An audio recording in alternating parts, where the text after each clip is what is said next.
Onda Regional. Onda Regional.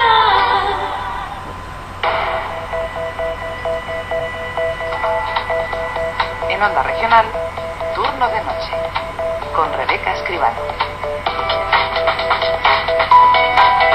Y seguimos en la radio pública, en Onda Regional, en Turno de Noche. Ahora tenemos previsto reflexionar sobre otro tipo de asuntos.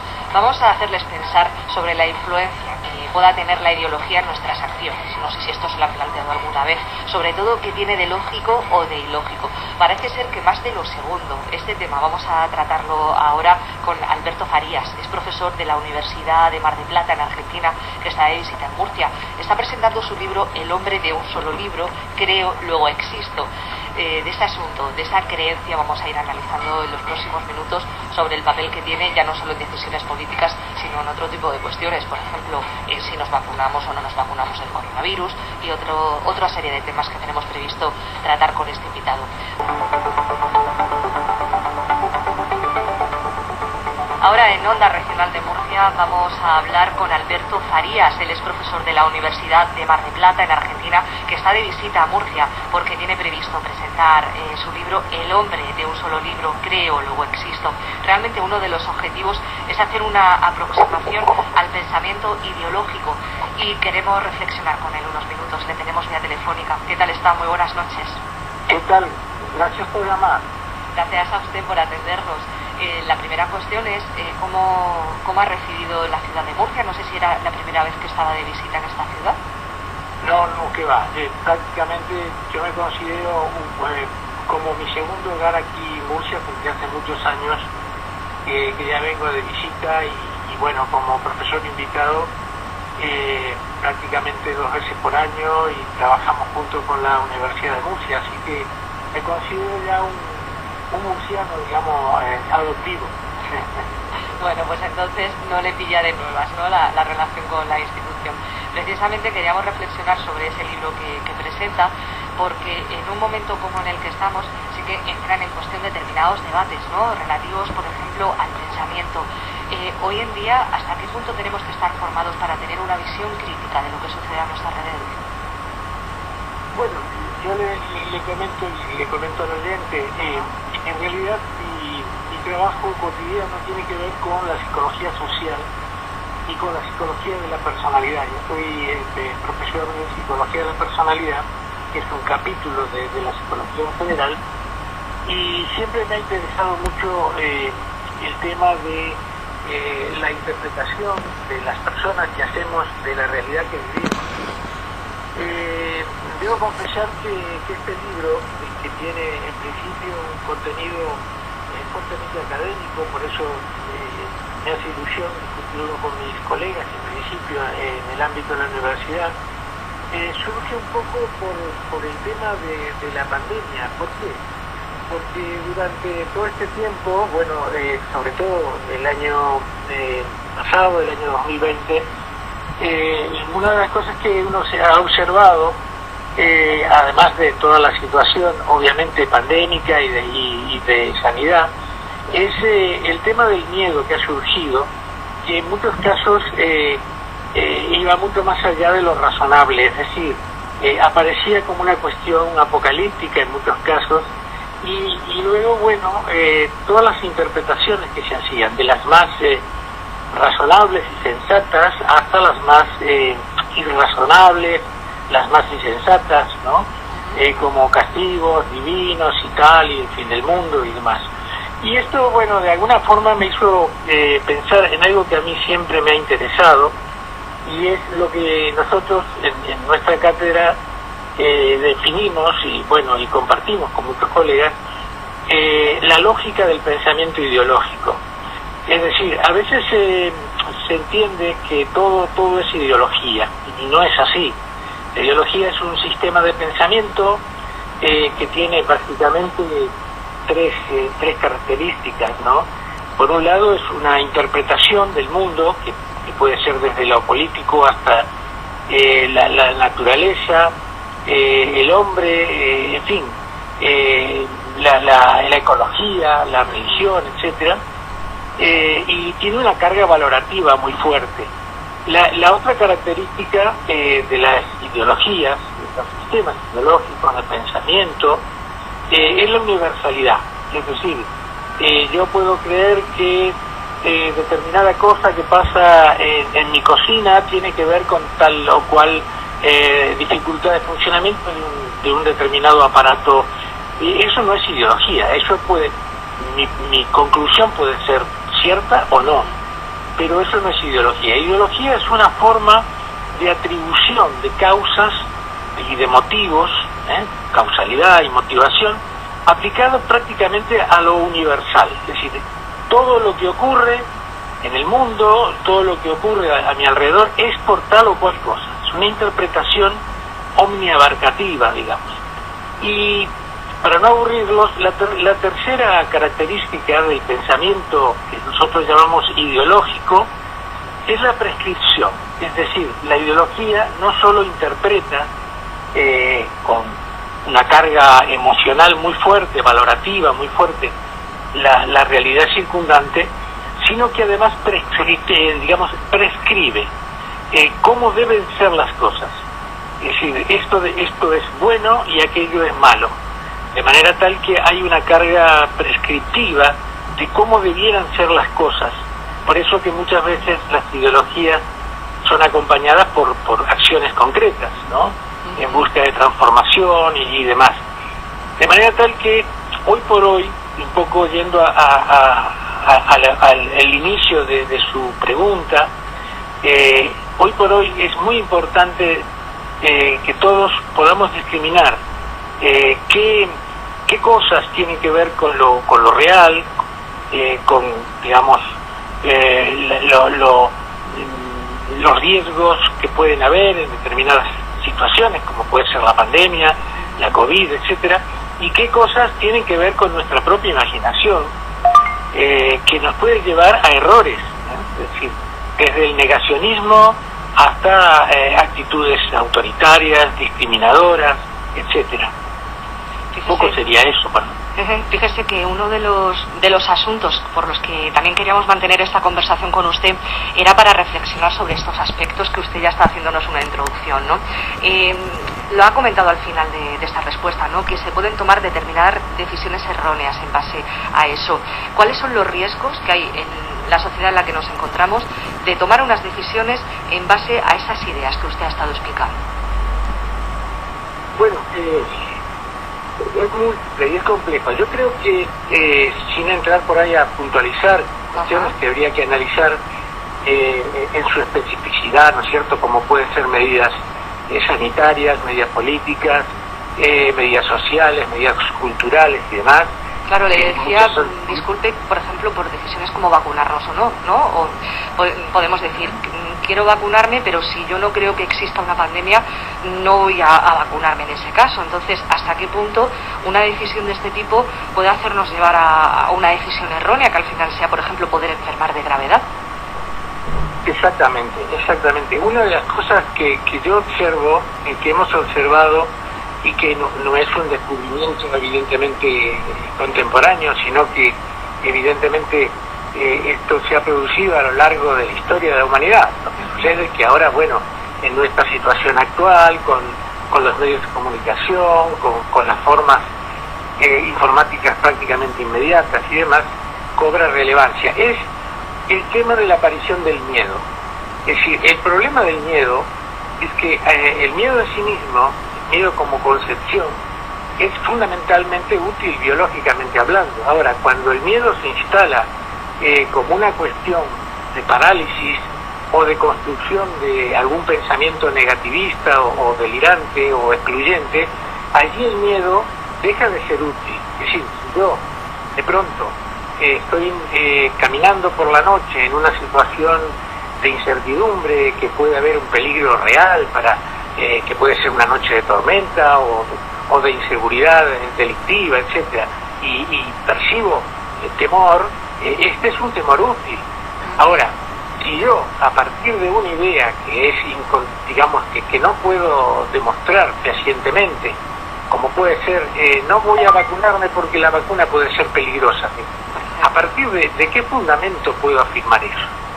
y que esto me genera miedo, o me genera miedo decir, a partir de esta pandemia todos seremos peores personas. Digamos, ¿en qué me baso yo para sostener eso? Evidentemente, esto tiene que ver con una construcción ideológica que muchas veces distorsiona la realidad. Hoy vemos, por ejemplo, a propósito de su pregunta, hoy vemos, hace unos minutos hablaba con un colega sobre esto, ¿no? Tomando un café, decíamos, escuché por los medios, hoy mismo a la mañana, que casi 20% de población entre 20 y 40 años, por ejemplo, resiste a vacunarse. Sería interesante profundizar cuál es la resistencia, digamos, en qué está basada.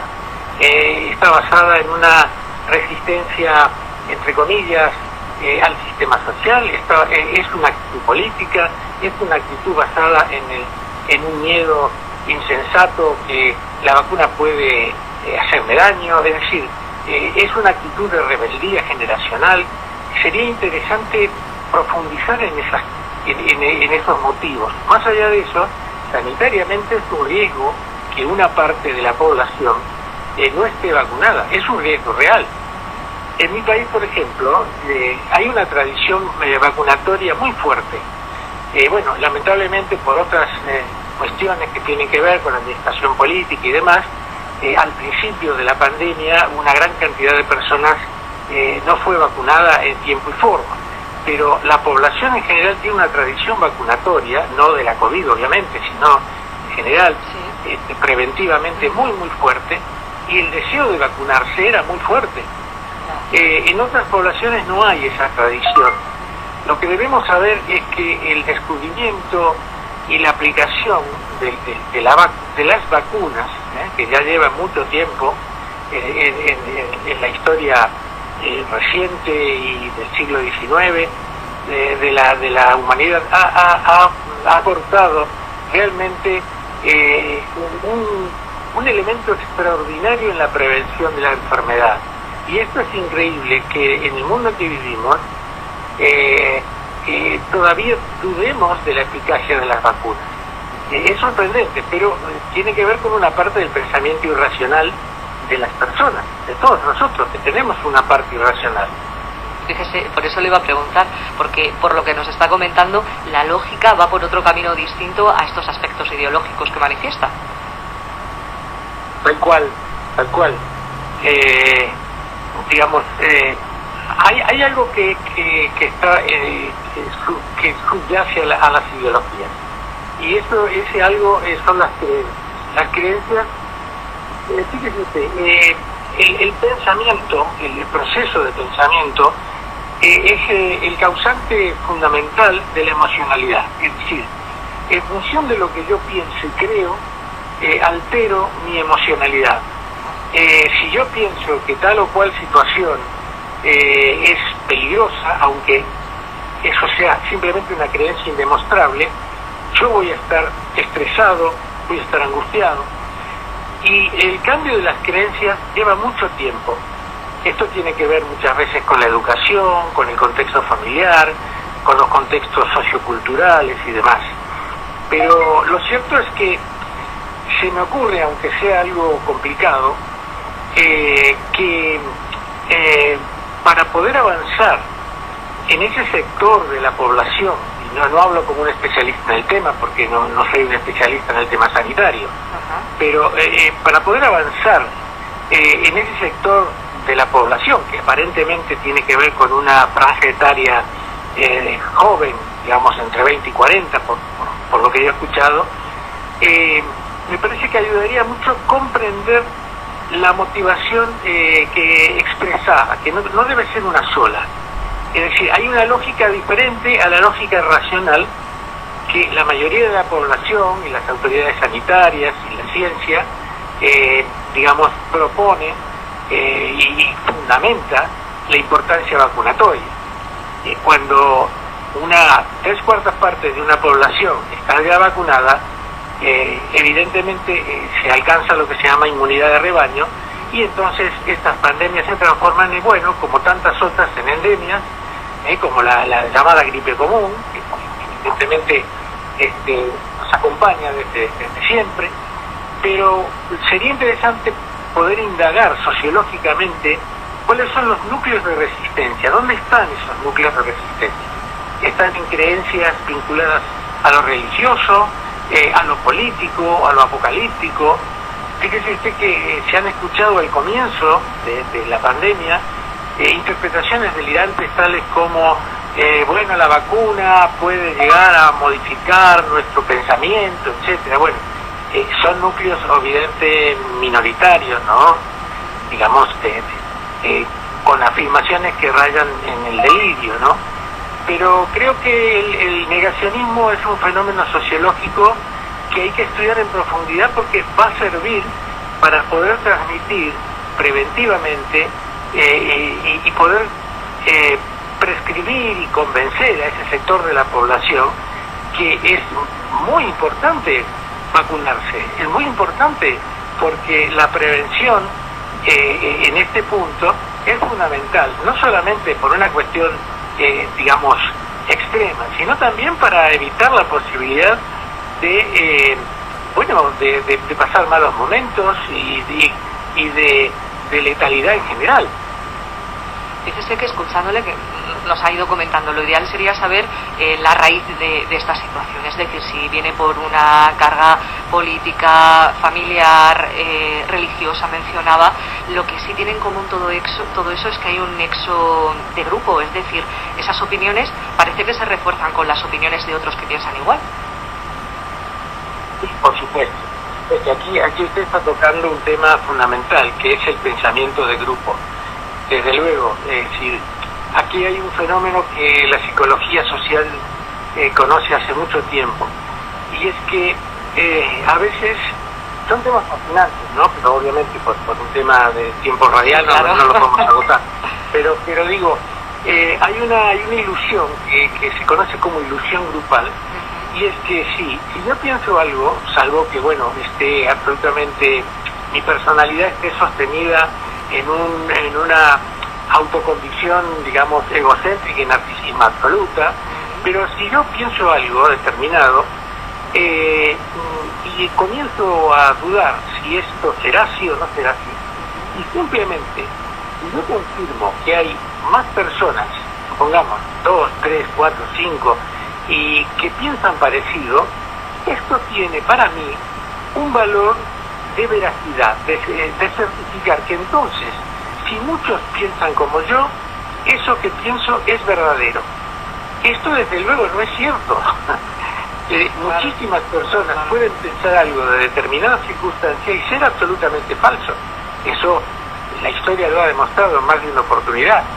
Es decir, el pensamiento de muchos, el pensamiento similar de muchas personas, no es necesariamente un pensamiento verdadero. De manera tal que, como usted bien dice, cuando esto se replica grupalmente, refuerza entre comillas, la certeza de que mi pensamiento es verdadero y que está bien, entonces, por ejemplo, ser negacionista o no querer vacunarse. Quería plantearle otra cuestión, es que va al hilo de que ha mencionado que la historia ha demostrado que el pensamiento de muchos no tiene por qué ser verdadero, ¿no? Desgraciadamente es así, pero parece que no aprendemos los humanos, es decir, vuelven ahora a lo mejor pensamientos que pueden tener tintes muy duros, ¿no? Y aún así parte de la ciudadanía también los puede asumir. Entonces, al final el mecanismo no ha cambiado tanto, es decir, como animales racionales no hemos cambiado tanto. No, claro que no. Ya usted toca un tema que es realmente interesante, ¿no? Que es el tema de si hay o no, vamos a decirlo así, un progreso evolutivo en la racionalidad humana. Esto nos llevaría a pensar en una cuestión que tiene que ver con definir qué es el progreso en realidad. Por supuesto que desde el punto de vista del dominio de la naturaleza, de la complejidad y demás, por supuesto que sí. Ahora, hay cuestiones que son elementales, que tienen que ver con el funcionamiento del cerebro humano, que tiene que ver con la lógica de la interpretación de los estímulos, que sigue respondiendo a principios que son obviamente biológicos. Y además no olvidemos que hay un acerto de un colega, de un médico, que siempre me ha parecido interesante, ¿no? Se suele decir el hombre es un animal racional. En realidad el hombre es un ser emocional que se esfuerza enormemente, a veces con mucho éxito, en razonar, en tener actitudes racionales. Pero no olvidemos que el comportamiento humano tiene básicamente un componente emocional que acompaña absolutamente, digamos, todo comportamiento. Es imposible entender una actitud, un comportamiento, sin incluir lo emocional. Y lo emocional, que bueno, como yo digo a veces, por suerte somos seres emocionales, si no seríamos máquinas frías, pero lo emocional a veces nos juega la trampa de distorsionar lo que podríamos llamar actitudes lógicas. Las personas por lo general tienden a no actuar lógicamente, con una lógica racional, tienden a actuar con una lógica emocional. Si no fuera así no nos enamoraríamos, no tendríamos pasión. Esto es la parte positiva. Ahora, la parte negativa son las creencias que a veces nos hacen perder mucho tiempo y a veces nos cuesta la vida. Fíjese que llegado a este punto ya quería preguntarle por la política. La emoción y la política van de la mano en muchas ocasiones. ¿Hasta qué punto podemos ser más o menos racionales en este campo? Bueno, me llega usted a terrenos tan sencillos. No, mire, aquí aparece otro concepto, estamos recorriendo varios, ¿no? Sí. Que es la tribalidad. Ajá. El hombre finalmente estoy hablando en términos metafóricos, ¿no? Antropológicos. Sí, sí. El hombre es un ser tribal, es decir, la presencia, no hace tanto este gran referente literario, Vargas Llosa, escribió un libro que es justamente el llamado de la tribu, ¿no? El hombre es un ser tribal, en el sentido de que estamos siempre pensándonos en la endogamia, nosotros y ellos, ¿no? La tribalidad que se ve claramente, por ejemplo, en el fútbol, ¿no? El fútbol. Es que le iba a hacer la asociación con el fútbol también. No sé qué diferencias hay entre unas pasiones y otras. Bueno, yo creo que no hay mucha diferencia entre el fútbol y las pasiones políticas, ¿no? Digamos, es el tema de las camisetas.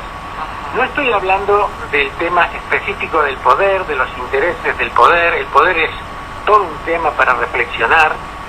Muchas veces está relacionado con intereses muy concretos, intereses de tipo económico, etcétera. Pero el poder en sí mismo es una enorme ilusión, narcisista absolutamente. Nadie tiene, salvo que sea un poder fáctico, ¿no? Si yo estoy presionando a una persona, apuntándole con un arma, ese es un poder fáctico, esa es otra cosa. Estamos hablando del poder, por ejemplo, en la política, el poder en los grupos, el poder en el liderazgo. El poder es una ilusión otorgada por aquellos que lo sostienen. Si de pronto dejamos de sostener a esa persona que ostenta el poder desaparece. Esto lo han estudiado profundamente grandes sociólogos del siglo XIX, ¿no? Max Weber, entre otros. Sí. Es decir, que cuando hablamos de las pasiones, de la irracionalidad y demás, estamos hablando de la tribalidad. La mayor parte de los ciudadanos, bueno, esto va a ser polémico lo que voy a decir, y quizá mucha gente no esté de acuerdo, se enoje conmigo, pero creo que la mayor parte de los ciudadanos, cuando nos acercamos a un determinado partido político o organización y demás, no lo hacemos por motivos necesariamente racionales, lo hacemos por motivos fuertemente emocionales y por creencias. Es decir, creemos en función de ciertos principios generales de tipo emocionales, éticos, morales, etcétera, pero fuertemente relacionados con la emoción, y entonces ya nos incluimos como parte de esa tribu. Y basta que alguien de esa tribu haga algo que quizá no es lo esperado o quizá sea censurado, y yo lo voy a negar porque es parte de mi tribu. No. Todo lo malo y lo erróneo lo hace el otro, el de la tribu contraria, el del pueblo contrario. El mío no, porque soy parte de esa tribu y voy a justificar casi todo. O voy a caer en un mecanismo que también la psicología social ha estudiado, que se conoce como disonancia cognitiva. Es decir, si hay algo que me hace ruido, yo lo niego, lo justifico, lo disimulo. Lo que no puedo hacer es decir, no, hombre, sí, yo soy parte de esta familia, pero lo que está haciendo esta persona está mal y yo lo censuro. Eso es muy difícil cuando alguien forma parte de una tribu. Y hablamos en un sentido metafórico de tribu, ¿no? Muy interesante las aportaciones que nos ha hecho Alberto Farías. Él es profesor de la Universidad de Mar del Plata en Argentina, que está de visita a la Facultad de Psicología de la Universidad de Murcia precisamente para hacer una presentación de su libro, El hombre de un solo libro, Creo, luego existo. En él hace una aproximación descriptiva al pensamiento ideológico desde la perspectiva de la psicología social y de la personalidad. Muchísimas gracias por habernos atendido y que tenga una muy buena estancia en Murcia. Bueno, al contrario, yo soy el agradecido y realmente la he pasado muy bien. Bueno, digamos, de un tema al otro, que se dará cuenta que me fascina. Así que, nuevamente agradecido. Nada, se nota que le fascina, pero lo expresa y lo cuenta muy bien y eso es de agradecer también. Muy buenas noches. Bueno. Hasta luego. Estás escuchando Turno de Noche con Rebeca Escribano.